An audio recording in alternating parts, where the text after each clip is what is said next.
bien, je suis très contente de vous retrouver aujourd'hui pour vous parler d'un miroir que je vais revisiter. Donc c'est un miroir classique, comme on peut trouver partout. C'est un miroir en pin. Je vais me servir de petits boutons de meubles que j'ai récupérés sur un vieux meuble. Donc je vais les patiner et les mettre en bas du miroir. En haut du miroir, je pense que je vais faire un petit pochoir. Et j'ai envie de lui donner un côté cérusé. Donc pour cela, je vais me servir d'une brosse en acier laitonné.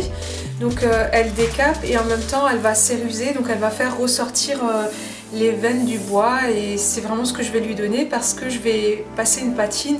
Du coup ça va lui donner plus de cachet et moins de modernité, et c'est ce que je recherche pour ce miroir.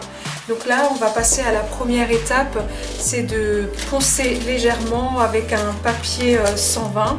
Une fois que ça sera poncé, on va passer la brosse de décapage. Je commence par poncer et je finis par passer la brosse.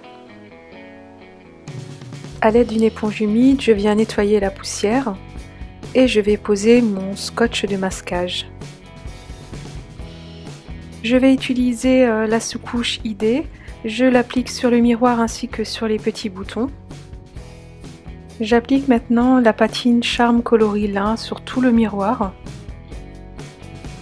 Et avec la patine Charme Romantique Coloris Dragée, je vais créer des effets.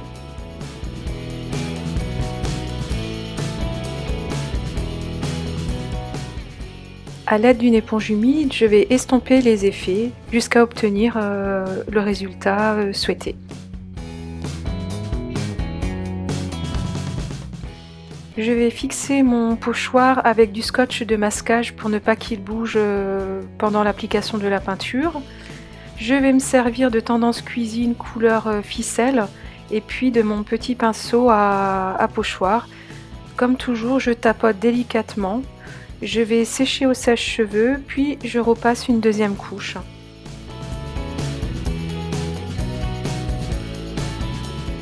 Avec une perceuse, je viens faire les futurs trous qui vont accueillir les boutons.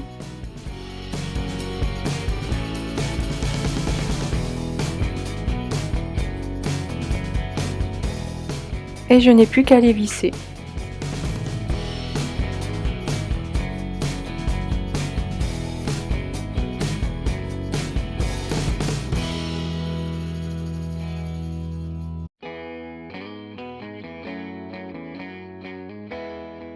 Je vais maintenant appliquer le vernis de protection finition mat.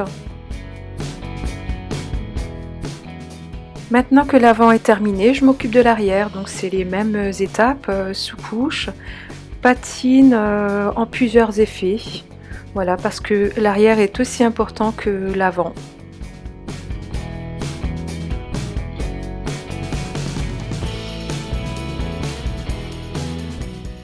Maintenant, il faut penser à enlever le scotch de masquage avec une astuce.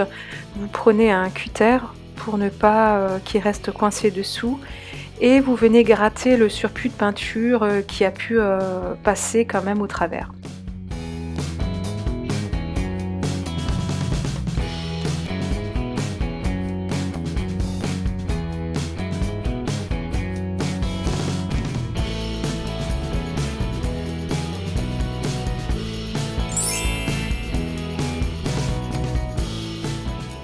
J'espère que ce tuto vous a plu.